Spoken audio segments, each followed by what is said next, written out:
long term, you're not going to find someone like Sergachev on the market. We all know about Tampa's cap space situation. Like, what does this team do without him? Like, I remember, when Ryan McDonough was moved to Nashville, one of the reasons why, everyone thought that this would be a sort of would be seamless and they could, go without Ryan McDonough is because Mikhail Sergachev jumped into that spot. The hospital bracelet's been an issue. We all know that. But like, what does Tampa do now without one of their top D?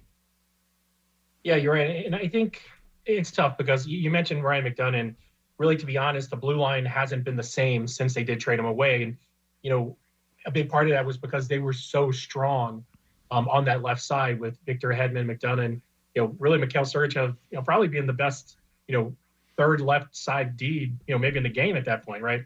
And again, they've given him a big part of the future. He's the highest paid defenseman now. And on 8-year contract, first year I think of an 8-year contract right now.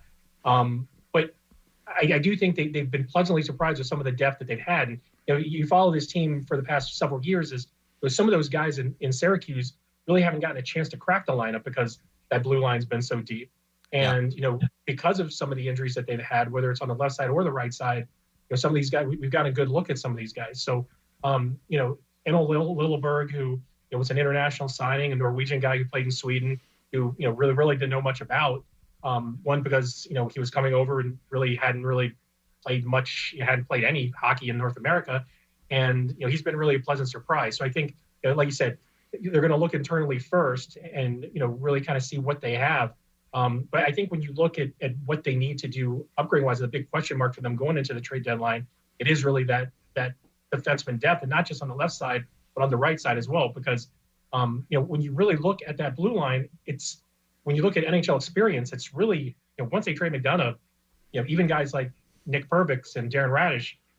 Darren Radish wasn't on this team this time last year. He was still in Syracuse. Nick Perbix was probably 30 games under his belt at this time last year. So it's still a very young defenseman core, and it puts a lot on Victor Hedman right now. And Victor Hedman's always been kind of the rock of that group, but right now he's the bona fide guy who's going to have to step up and play big minutes. He's going to have to play big minutes on the PK now, and along with his power play minutes too. So and Hedman's a horse. Obviously he can handle that, but I think when you look at the guy who's going to have to take up a lot more, it's probably going to be Victor.